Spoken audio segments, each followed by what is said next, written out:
Hi అండి, అందరికీ నమస్కారం. నేను మీ ఈశ్వర్ సాయి. అసలు ఏం జరుగుతుందండి? అసలు ఏమనుకుంటున్నారు మీ అందరూ? రకరకాలుగా ట్రోల్ చేస్తున్నారు, రకరకాలుగా మీడియా వాళ్ళు రకరకాలుగా ఇష్టం వచ్చినట్టు ఉన్నది లేనిది ఏది పడితే అది రాస్తున్నారు. అసలు ఏమనుకుంటున్నారు? నేను ఆల్రెడీ క్లియర్గా చెప్పాను కదండి, మేము తప్పు చేశాము. ఆ తప్పు ఏంటి? మేము ఎమోషనల్గా కనెక్ట్ అయ్యాము అని చెప్పాను. ఎమోషనల్గా కనెక్ట్ అవ్వడం అంటే మీ దృష్టిలో ఏమనుకుంటున్నారండి?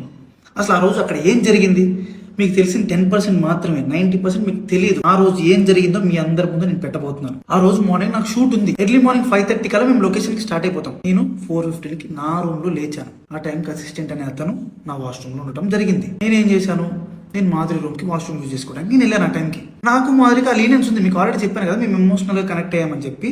నాకు మాధురికి ఆ లీనియన్స్ ఉంది కాబట్టి నేను ఆ రూమ్కి వెళ్ళి డోర్ నాక్ చేశాను. ఆమె రూమ్ డోర్ ఓపెన్ చేసింది.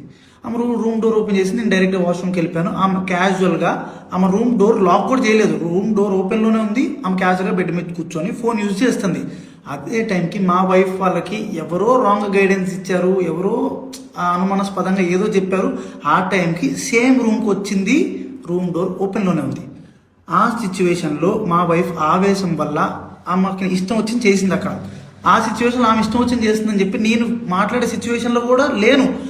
ఆమె నేను ఏం మాట్లాడినా సరే ఆమె నాకు రివర్స్ అయిపోతుంది. హాయ్ అండి, అందరికీ నమస్కారం.